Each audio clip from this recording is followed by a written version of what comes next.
श्री शिवाय नमस्तुभ्यम। हर हर महादेव। श्री गोपेश्वर गोपी शिव महापुराण की कथा जो कि आज 3 नवंबर को शुरू हुई है उत्तर प्रदेश मथुरा में।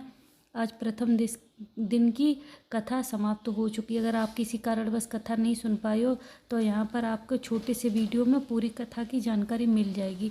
कथा शुरू होते ही गुरुजी ने कहा कि मॉल में आपको एक से बढ़कर एक सामान मिल सकता है, आपको जो भी चाहिए वो सब कुछ मॉल में मिल सकता है, लेकिन संस्कार सिर्फ आपको घर में ही मिल सकते हैं। फिर गुरुजी ने कहा कि कोसी एक ऐसी धरा है जहाँ सौभाग्यवती नारी अगर एक बार पहुँच जाती है तो उसका सौभाग्य अखंड हो जाता है। क्योंकि जब कोसी के पति को मांडव ऋषि ने श्राप दे दिया था तब कोसी जी ने उनसे एक वरदान मांगा था, कहा था जो भी स्त्री यहाँ पर आएगी उसका अखंड सौभाग्य होगा। तब से वहाँ पर जो भी स्त्री जाती है उसका अखंड सौभाग्य हो जाता है।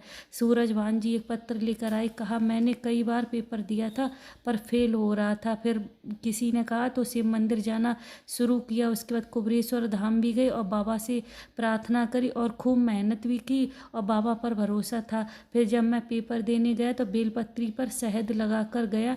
फिर बाबा की ऐसी कृपा हुई कि मेरी रेलवे में नौकरी लग गई।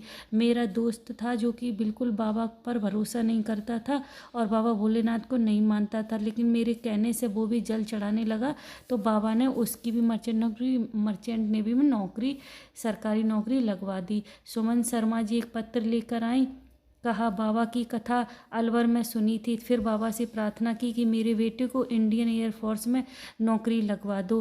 फिर बाबा पर ऐसी कृपा हुई, बाबा की ऐसी कृपा हुई कि मेरे बेटे की नौकरी भी लग गई। सुशील कुमार जी पत्र लेकर आए, कहा मेरी पत्नी के कोई गर्भ नहीं ठहर रहा था और जब भी बच्चा होता था तो बच्चा गर्भ में ही शांत हो जाता था, बच्चा गर्भ में ही शांत हो जाता था। इस कारण से हम लोग बहुत परेशान थे। फिर किसी ने कहा शिव मंदिर जाओ, फिर हमने शिव मंदिर जाना शुरू किया और सफ़ेद आंकड़े की जड़ का प्रयोग किया तुमरुका जी का नाम लेके, और डॉक्टरों ने भी मना कर दिया था कि आपकी पत्नी के गर्भ नहीं ठहरेगा।